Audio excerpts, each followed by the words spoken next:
The reason why you're not going to watch this video up until the very end to get my message is exactly the reason why you can no longer read a chapter in a book, even though you really want to. Is exactly the reason why you cannot get through the first episode of a new series that you think is going to be refreshing. Is exactly why you start things but you can't finish them. You're falling behind on your tasks and assignment. You're feeling frustrated and stuck. But this was not always the case. You are not always like this. This may have started 3 years ago. But because by now it has progressively worsened, different aspects of your mental health have been destroyed, have been negatively affected. And one of them is your conception of time. You look at the 3 years and they seem like such a long time, and you start changing the narrative that you knew before. So you start telling yourself that you've always been like this. You've always found it difficult to read. You've always found it difficult to finish tasks. You've always struggled with concentrating, with getting through things that are not interesting to you. And you're not even aware that this is a distortion because you look at it as reality. And so now you come on TikTok, you go on YouTube, and you look for videos that can explain to you what is happening. And you find videos that tell you if you're struggling to pay attention, you might have ADHD. If you're struggling to get through a task, if you're procrastinating on tasks, you might have ADHD. And so those videos allow you to absolve yourself from any fault or blame. But you're an adult, and being an adult is about taking responsibility for our actions. And what you're going through are actually consequences of your choices. This is not ADHD. There's a possibility that 3 years ago, somebody hurt you, somebody disappointed you, somebody broke your heart, somebody betrayed you, somebody rejected you, something bad happened to you, but you didn't want to deal with it. So you reached a compromise with your mind. Allow me to be distracted from the intensity of this pain for a while, and then I'll come back and deal with it.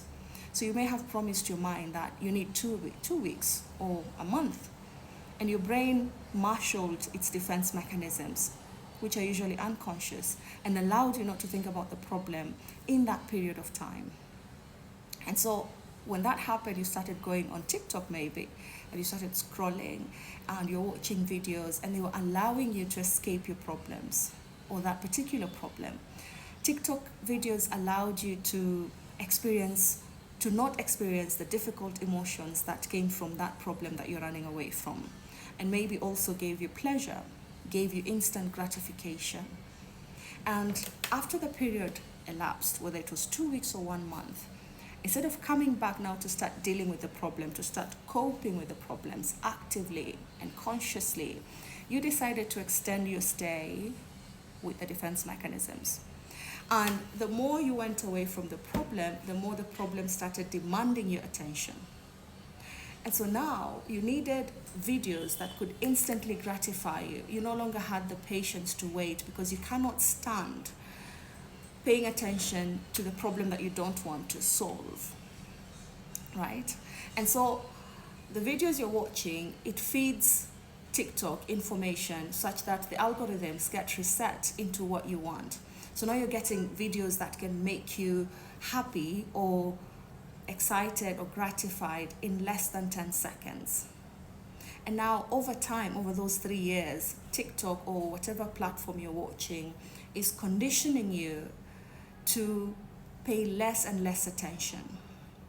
Remember, when you do something habitually, when you do something daily, it becomes a habit. So if every day you can pay attention to something that can excite you in 10 seconds, then that's how you're programming yourself. So over those 3 years, you were programmed to not pay attention to something for more than 10 seconds by exposing your mind to the content that you're exposing it to. So you don't really have ADHD. What you have is consequences of a problem that you don't want to look at. What you have are symptoms of a problem that you don't want to deal with. And so careful assessment would allow you to understand that the connection between what you're experiencing right now and then going back to when it actually started and seeing the different distortions in your mental health status that are making the problem worse, so that now you can start tackling them and get better from it. So a lot of us do not actually have ADHD. We have symptoms that look like ADHD because of a problem that we don't really want to solve.